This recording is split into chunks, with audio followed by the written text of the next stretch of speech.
X minus Z into 1 Z. आता इथे आपण ह्या दोन्हींची मल्टिप्लिकेशन करून घेऊ. एक्स प्लस वायने आपल्याला मल्टिप्लाय करायचे वायला आणि एक्स प्लस वायने मल्टिप्लाय करायचे परत एक्सला. तर हा इथे कंसाने मल्टिप्लाय करायचे, फक्त वायने मल्टिप्लाय करायचं नाहीये.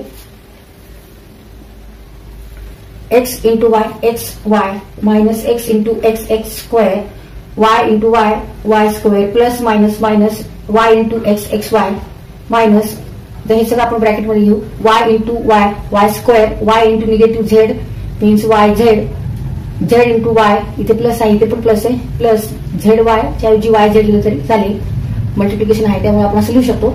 Z into Y means Y into Z.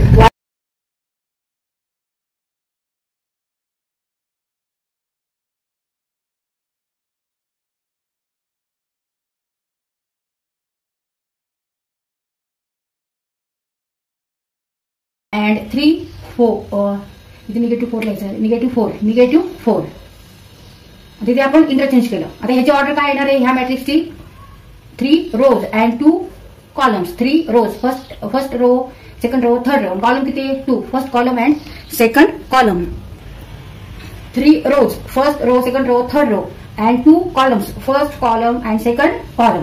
आता हा मॅट्रिक्स आणि हा मॅट्रिक्स ओरिजिनल मॅट्रिक्स आणि हा आपण इथे लिहिलेला मॅट्रिक्स हा कसे आहेत? सेम आहेत. त्याच्यात कॉलमचे जे एलिमेंट्स आहेत ते सेम आहे. Negative 1 2 3 negative 1 2 3.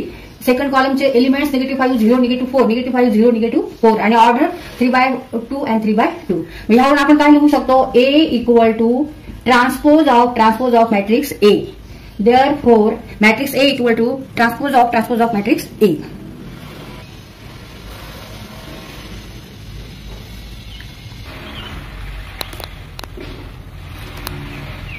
आहे तर बी हा सेकंड कॉलम मध्ये आहे आणि थर्ड रो मध्ये आहे. म्हणजे A32 this represent element lies in third row and second column. It is b equal to b. And by formula A32 equal to A23. इथं फक्त इंटरचेंज केले आपण number. But A32 is what? B. And A23 is means element which is in second row and third column. Second row and third column, that is 5. A23 equal to 5. Therefore B equal to 5. तर इथे आपण ह्या तिन्ही value find out केल्यात A B C च्या. तर त्या कशावरून फाइंड आउट केल्यात आपण? तर हा मॅट्रिक्स सिमेट्रिक आहे आणि सिमेट्रिक मॅट्रिक्स मध्ये केव्हाही AIJ equal to AJI for all I and J.